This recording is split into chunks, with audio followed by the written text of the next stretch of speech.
A lot of questions, but still no answers surrounding misconduct charges made against SGA President Taylor Martin. Gone from shelves, a government ruling ends the Four Loko frenzy. I see fun how this new outdoor rink is faring in warmer weather. They sound like cheerleaders and look like cheerleaders, but the players they are cheering for are a bit bigger than them. We're introducing you to the littlest Elon athletes. Good evening, I'm Mallory Lane. And I'm Jasmine Spencer. The news you need to hear starts right now.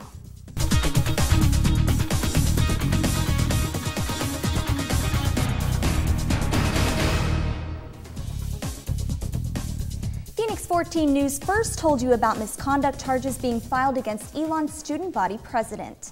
It's a story you'll find only on Phoenix 14.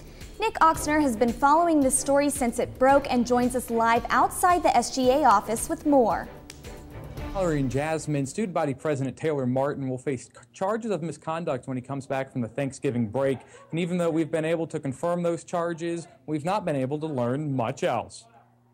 I absolutely believe charges. Now, one reason that no one's willing to talk could be an email that was sent out Friday by SGA advisor Janelyn Patterson. On the email, Patterson told SGA members that the charges will not be official until they're presented to the full Student Senate on December 2nd at their next Senate meeting. And of course, she also advised SGA members that they should refrain from making any comment until then.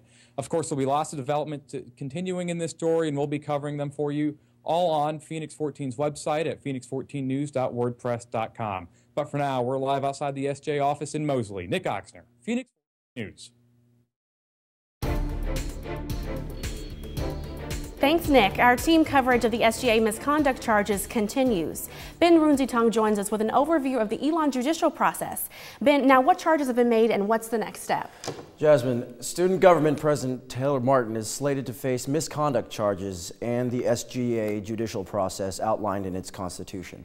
A preliminary hearing determines whether a formal hearing is necessary. In this hearing, the SGA Senate will elect a charging advocate and a defending advocate. If the Judicial Committee finds a formal hearing necessary, they'll notify the rest of the Senate. The formal hearing must occur within 2 weeks.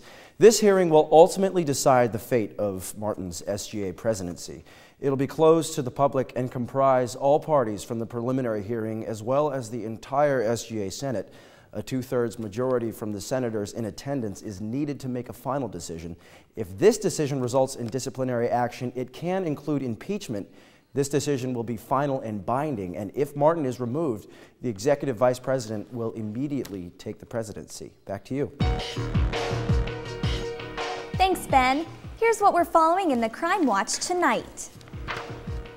2 weeks ago, Phoenix 14 reported the arrival of a NASA-funded exhibit known as From Earth to the Universe. This is file video from when the display first came to Elon, but now the display is no more. This poster had to be taken down after it was vandalized. Another poster of Saturn was also taken from the academic pavilions where it was being displayed. Was bent up and damaged pretty much beyond repair. When we looked around at the other posters, we discovered that another one had been punched through, that in the process of either trying to remove it or just damage it. The total damages to the exhibit are estimated to cost about $1,000. The university has not caught the vandals. Kreider says that the next step is for campus police to look at security camera footage from the area. A drug bust at Elon, 3 men arrested so far. The Elon Town Police, Campus Police, and Gibsonville Police searched a home on Huntington Street in Elon after numerous complaints of suspicious behavior. They searched the home Thursday, finding more than 250 grams of marijuana, as well as roxycodone, hydrocodone, and Xanax pills. Residents of the home, Guy Green, Stephen Green, and Scotty Manis, are each facing 8 drug-related charges, 5 felonies, and 3 misdemeanors. It's a powerful combination of alcohol and caffeine, drinks growing in popularity for college students looking for a convenient way to get drunk. The caffeinated boozing has been linked to deaths and emergency room visits across the country. Drew Smith has more on why the government is now getting involved. Drew?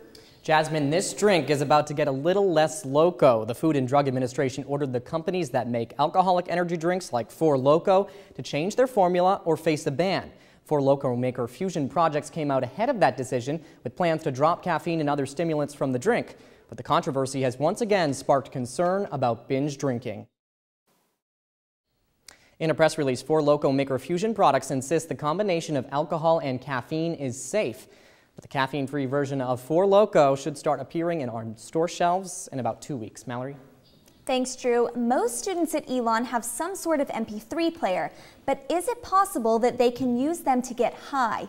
Jason Puckett looked into this new trend. Phoenix 14 News. Students are encouraged to approach this trend with caution as the full effects are unknown.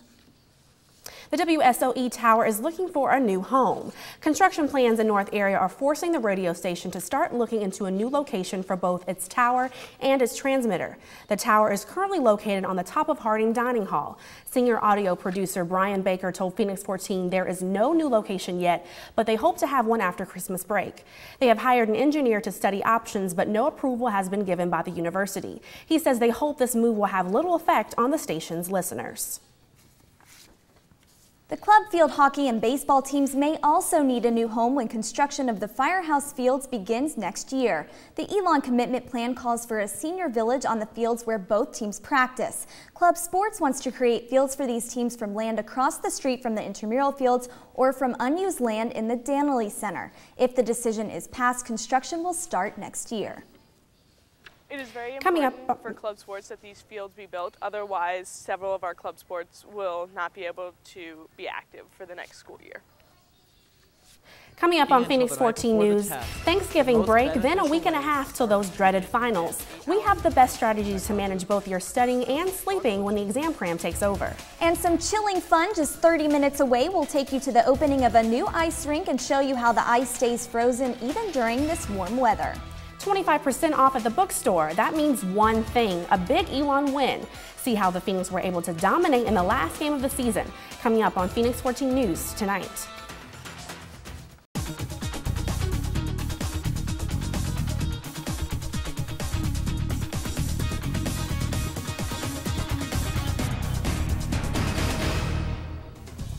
As finals are approaching, it's important to have good studying strategies. Our Jeff Ackerman found the best way to make the most of your study time.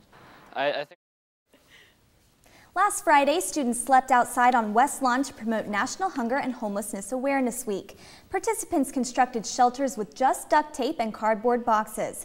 Though the event only lasted for one night, sophomore David Gain, the co-coordinator of the event, hopes the participants learn that it was more than just about sleeping outside for a night.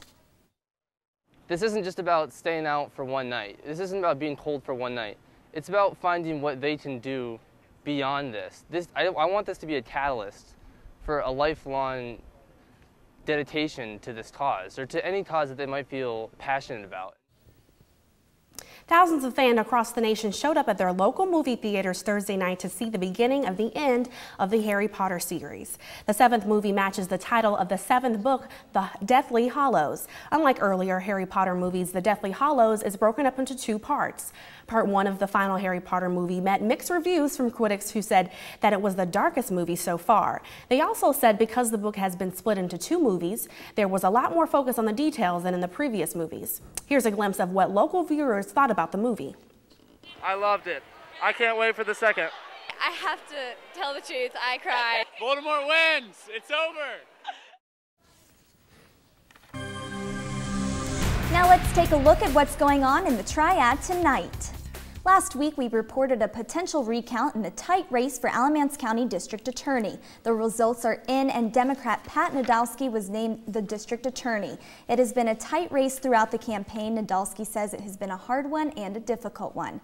After the recount, Nadolski beat out his opponent Robert Sharp by just 6 votes.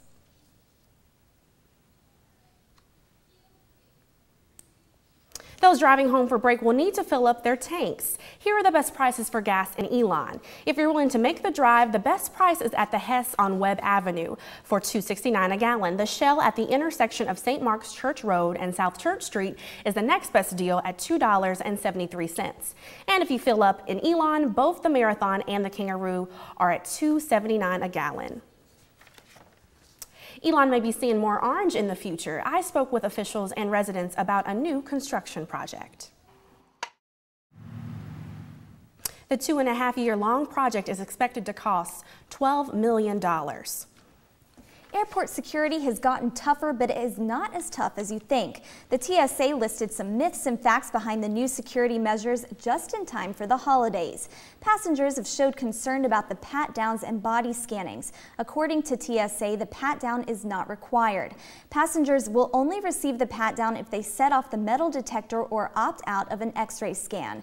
The body scanning machines are not capable of saving passenger images, and cameras and cell phones are not allowed in the screening rooms.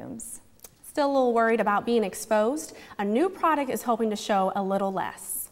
They're calling it flying pasties. They are designed to go over private parts to prevent them from being imaged. The rubber barriers are not capable of being seen through, but the TSA can see them. Some pasties even have witty messages like "just hiding my junk," and objects are larger than they appear. And for those mindful of the Constitution, the Fourth Amendment about unreasonable search and seizure is on there too. Frozen Fun, just 30 minutes away from campus. We're taking you to the holiday attraction that just opened this weekend.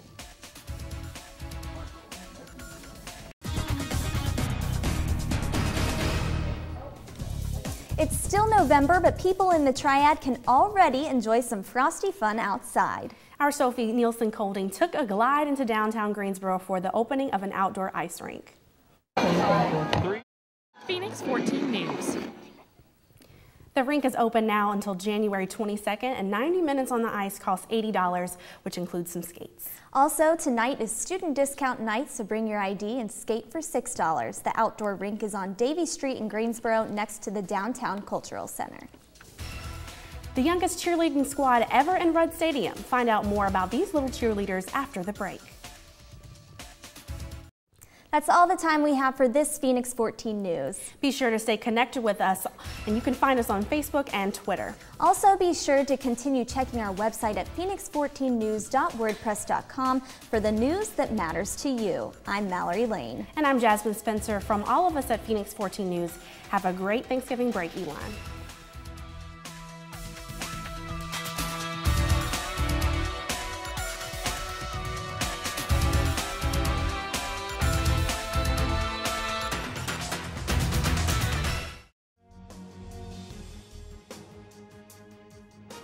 The modern-day mob has made its way to North Carolina. They bring with them a new spirit of giving and of sustainability. Kirsten Bennett followed the mob during its first attack and spoke with its lucky victim. This is a good kind of mob. This is we're putting a new spin on mobs. The mob has come to Greensboro. The crop mob, that is. They're tearing up weeds and throwing dirt, not to do harm, but to help out local farmer Anne Marie Scott. They gave me labor that I wouldn't have been able to do. You know, they multiplied me by a scale of 9 today. But Scott gives them something in return, a place to work. A gardener with no garden, a farmer with no farm. Donna Smith is the leader of the mob. She lives in an apartment and doesn't have her own land where she can get her hands dirty. So there's weeding. Mobbing someone's farm gives them a place to get dirty. Today, the mob weeded, created a new bed, planted squash and zucchini, and broke down an old grill to make room for a new chicken coop.